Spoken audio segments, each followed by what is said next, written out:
கிடைக்கிற கேப்ல எல்லாம் சேதுக்கிட்ட நல்லா சங்கு ஊதுறாங்க நம்ம ஈஸ்வரி, நம்ம சித்ரா எல்லாமே. இங்கே சாவித்திரி அவங்க மகளை கல்யாணம் பண்ணி வைக்கிறதுக்கு எப்படிங்க இன்னொருத்தனை கல்யாணம் பண்ணியிருக்காங்க, கமலேஷ் பிச்சைங்கிறவனை இப்படி இன்னொரு வாட்டி கல்யாணம் பண்ண? நீ ஃப்ரெஷ்ஷாக மலர்ந்த தாமரை, அன்று மலர்ந்த தாமரையாக இருக்கையிலே கல்யாணத்துக்கு சம்மதிக்கல பாட்டி. இங்கே சேது ராஜாங்க இப்போ எப்படி ரெண்டாம் தரமாக கட்டுவாங்க? இது என்ன கூமுட்டையான்னு தெரியல. அதுங்க அந்த பக்கத்து கனவு காங்குதுங்க, இதுங்க இந்த பக்கத்து. எப்படியாவது அந்த தமிழ் செல்லியை வெட்டி விடணும்னு சொல்லி நல்லா ஏற்றி விட, அப்பா எனக்கு நீ அந்த அவகிட்டேருந்து எனக்கு விவாகரத்து வேணும், எனக்கு வேணாம்ப்பா அந்த தமிழ்ச்செல்வி வேணாம் அப்படின்னு சொல்ல, இரியா அவள் தான் ஒட்டுனான்னு தெரியுமான்னு எவ்வளவோ அப்பத்தாலாம் சொல்லுது. வேணாம் அப்பத்தா அப்படின்னு சொல்லிடுறாங்க. அதுக்கப்புறம் பஞ்சாயத்தை கூட்டுறாங்க. பஞ்சாயத்தில் 2 பேரையும் கேட்குறாங்க. சேது முறிச்சு விட்றாரு எனக்கு வேணான்னு. தமிழ்ச்செல்வி வேணான்னு சொல்ல அவங்க அம்மா எவ்வளோ துடிக்கிறாங்க. அம்மா வாயை மூடுமா, இனிமேல் அவருக்கு எனக்கு என்னம்மா இருக்குது அப்படின்னு சொல்லி வெட்டி விட்டுறாங்க, முறிச்சு விட்றாங்க. அதுக்கப்புறம் அந்த புள்ள அப்படின்னு வந்து வேகமாக கேட்க, புள்ளையெல்லாம் ஒரு காலமும் ஒரு ஜென்மத்துக்கு நான் தரமாட்டேன், அது என்னோட உசுறு, ஏன் உயிரில் ஏன் உடம்புல 10 மாதம் நீர் குளிச்சுட்டு இருக்கா, அது அந்த அந்த உயிரை நான் தான் வளர்ப்பேன், இந்த வீட்டில் வளர்க்க விட மாட்டேன், அதுக்கு முடிவு சொல்லுங்க அப்படின்னு சொல்ல, அதுக்கப்புறம் சேது பார்க்குறாங்க. சரிங்க வேணாம் அப்படின்னு சொல்லிடுறாரு. எனக்கு என்ன கல்யாணம் பண்ணால் பிள்ளையா கிடைக்காது அப்படின்னு சொல்ல, தமிழ்ச்செல்வி அப்படி பார்க்குறாங்க. என்ன பார்க்குற நீ இந்த உலகத்திலே உலக அழகி நினைப்பா, ஒன்று போய் லவ் பண்ண பாரு, என்ன தான் அடிக்கணும் அப்பா, எனக்கு உடனே பொண்ணை கல்யாணம் பாருங்கப்பா, நான் பண்ணுறேப்பா அப்படின்னு சொல்லிட்டு அந்த பஞ்சாயத்தை முடிச்சுட்டு வீட்டுக்கு வராங்க. வீட்டுக்கு வந்ததுக்கப்புறம் பார்த்தா பொண்ணு பார்க்கலான்னு சொல்லிட்டு புரோக்கரை வர சொல்லுவோமா அப்படிங்கிறாங்க. எதுக்கு ஊர்லலாம் தேடிக்கிட்டு அப்படின்னு சொல்லி சாவித்திரி சொல்ல, ஈஸ்வரி பார்க்குது. என்ன ஊர்லனா என்ன சொல்கிறீங்க மதினி? ஆமாம் நம்ம வீட்டில் தான் பொண்ணு இருக்குல்ல அப்படின்னு சொல்ல, நம்ம வீட்டில் எந்த பொண்ணு இருக்குது? தாம்பா இதான் கல்யாணம் ஆயிடுச்சுல, கல்யாணம் அது டுபாக்கூர் கல்யாணம், அதை முறிச்சு விட்ருவோம், என்ன ஈஸியாக முறிச்சு விட பார்க்குறியா அப்படின்னு சொல்ல, ஆமாம் இப்போ தமிழ்ச்செல்விக்கு மட்டும் முறிச்சு விடலையா, அதுவும் புள்ள இருந்திருக்கு, 1 வருஷம் 2 வருஷம் வாழ்ந்திருக்கா, அவளையே முறிச்சு விடையில என் புள்ள அப்படியே தான் இருக்கா இன்னமும், அவனை முறிச்சு விட்டுட்டு ஏமாற்றி கல்யாணம் பண்ணான்னு அண்ணன் நினச்சா முறிச்சு விடலாம், அடுத்த நிமிஷம் என் பொண்ணு ரெடி, என்னென்ன சொல்கிற அப்படிங்கல பார்க்குறாங்க. இங்கே பார், நேரம் பழைய ராஜாங்க வந்து நேரம் பட்டுன்னு அரைஞ்சிருப்பேன், வாய் மூடிட்டு போ அப்படின்னு சொல்ல, ஐ மாமா சூப்பராக சொல்லிட்டாருன்னு ஈஸ்வரிக்கு சந்தோஷம் தாங்கலை. அதுக்கப்புறம் வீட்டிலேயே பொண்ணு இருக்குன்னு நீ யார்த்தா சொன்ன அப்படின்னு இங்கே ஈஸ்வரியை கேட்க, ஒன்றும் இல்லை மாமா, அது வந்து என் அண்ணன் பொண்ணு ஐஸ்வர்யா தான் அப்படின்னு சொல்ல, சேது பார்க்குறாங்க. மாமா உங்களெல்லாம் எனக்கு ரொம்ப பிடிக்கும், உங்களுக்காக நான் எவ்வளோ ஓட்டு கேட்டு வந்திருக்கேன், அது உங்களுக்கு தெரியும் தானே அப்படின்னு சொல்ல, அப்படி பார்க்குறாங்க. ஆமையா நம்ம ஐஸ்வர்யா நல்ல பொண்ணியா அப்படின்னு சொல்ல பார்க்குறாங்க. அப்படி சேது யோசிக்க, சரிப்பா எனக்கு கல்யாணம் நடக்கணும், சீக்கிரம் நடக்கணும், அவள் சொன்னால ரொம்ப நான் என் பிள்ளைய தரமாட்டேன் அப்படிப்பேன் இப்படின்னு சொன்னால, உன்ட்டெல்லாம் எவ்வளோ வாழ மாட்டா, எந்த பொண்ணு உங்கள்கூட இருக்க மாட்டா, பொண்ணு கிடைக்காது, கிடைச்சாலும் வாழ மாட்டான்னு சொன்னால, நான் வாழ்ந்து காமிக்கணும், சீக்கிரம் முடிங்க அத்தை, அது சின்னம்மா எனக்கு கல்யாணத்தை முடிங்க அப்படின்னு சொல்லிடுறாங்க. ஐசு உனக்கு சம்மதமா? மாமா என்ன மாமா சொல்கிறீங்க, உனக்கு என்ன கல்யாணம் பண்ணிக்க சம்மதமானு கேட்டேன். மாமா இதுக்காக தானே தவம் இருக்கேன் அப்படின்னு சொல்லிட்டு எனக்கு பரிபூர்ண சம்மதம்னு காலில் விழுகுது. சரி எந்திரி அப்படின்னு சொல்ல, டக்குன்னு சேதுவை பிடிச்சி கட்டி பிடிச்சிருது இந்த ஐஸ்வர்யா. இங்கே கட்டி பிடிச்சோன்னா இங்கே தாமரைக்கு அப்படியே கபாருங்குது. ஐயோ கட்டி பிடிச்சிட்டாலே, நெஞ்சு கிழிஞ்சிருச்சே அப்படிங்கிற மாதிரி, இந்த கல்யாணத்தை நான் நடத்த விட்டுருவனாடி, நீ எங்கே இருந்துட்டு வந்திருக்கிற, அப்பா அம்மா சம்மதம் கேட்கல, நீ பாட்டுக்கு சம்மதம்னு சொல்லிட்டு கல்யாணத்தை நடத்தினா நான் விட்டுருவேனா என்ன அப்படின்னு நினச்சிட்டு இங்கிட்டு பார்த்தா தாமரையும் அவங்க ஆத்தாளு மகளும் சபதம் எடுக்குதுங்க. இங்கே பாட்டிக்கு அப்படியே முடியாமல் வந்துடுதுங்க.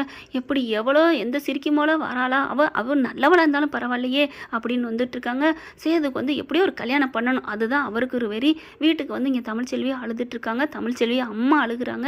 ஏண்டி இப்படி பண்ணேன்னு. ஏம்மா பஞ்சாயத்தில் நடந்ததெல்லாம் பார்த்தேன், அவங்க என்னென்ன பேச்சு பேசுனாங்க, அவங்ககிட்ட போய் பல்ல காமிச்சிட்டு நான் வாழ்கிறவங்க கூட அப்படின்னு சொல்றியா? இல்லடி கொஞ்ச நாள் வேணும் இல்லையா, கோர்ட்டில் சொன்னில்ல என் புள்ள பறக்கிற வரைக்கும் அவர் தான் அப்பான்லாம் சொன்னியடி, ஏண்டி இப்படி பண்ண அப்படிங்கிறாங்க. வேணாம்மா அந்த குடும்பம் வேணாம், ஒன்றும் வேணாம், நான் தனிச்சு நிற்கிறேம்மா, அப்போ தாம்மா இன்னும் நான் மக்களுக்கு சேவை செய்ய முடியும். அடியே என்னடி இப்படி பண்ணுறேன்னு அழுகுறாங்க. செல்லப்பாண்டி வந்து தடுக்கிறாரு.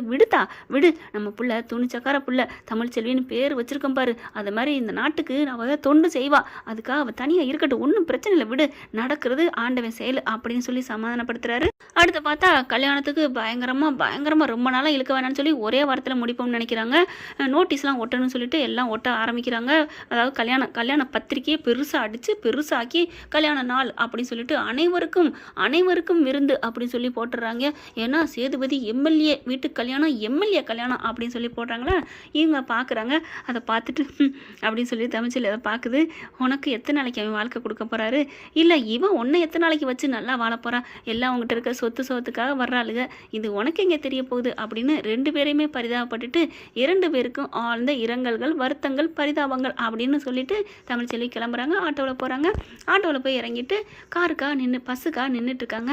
பஸ்ஸில் எடுத்தாங்க போகணும், பஸ்ஸுக்கு போகணும்னு சொல்லிட்டு இருக்கல, பஸ்ஸு வராது அப்படிங்கிறாங்க.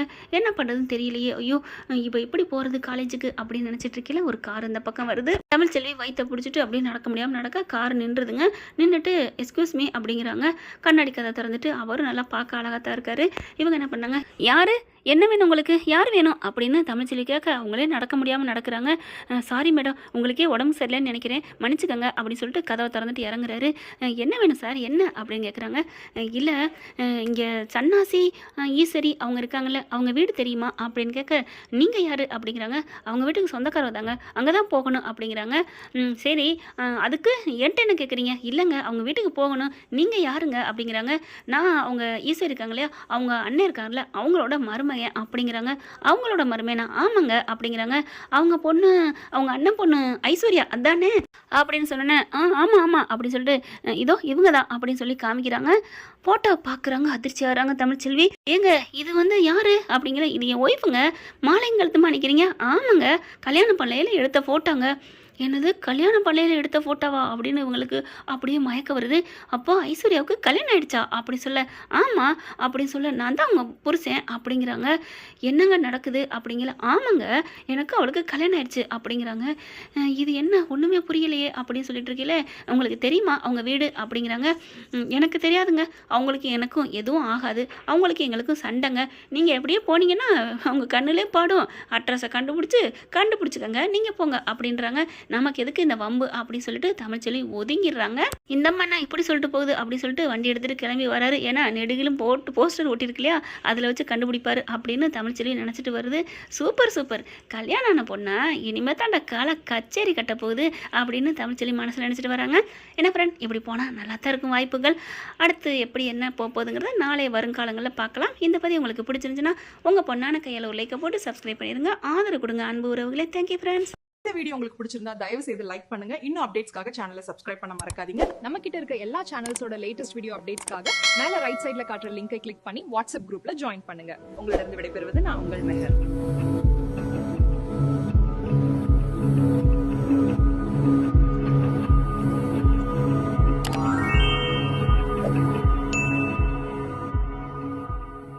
வீடியோ உங்களுக்கு பிடிச்சிருந்தா தயவு செய்து லைக் பண்ணுங்க. இன்னும் அப்டேட்ஸ்க்காக சேனலை சப்ஸ்கிரைப் பண்ண மறக்காதீங்க. நம்ம கிட்ட இருக்க எல்லா சேனல்ஸோட லேட்டஸ்ட் வீடியோ அப்டேட்ஸ்க்காக மேல ரைட் சைடுல காட்டுற லிங்கை கிளிக் பண்ணி வாட்ஸ்அப் குரூப்ல ஜாயின் பண்ணுங்க. உங்களிடம் விடைபெறுவது நான் உங்கள் மெஹர்.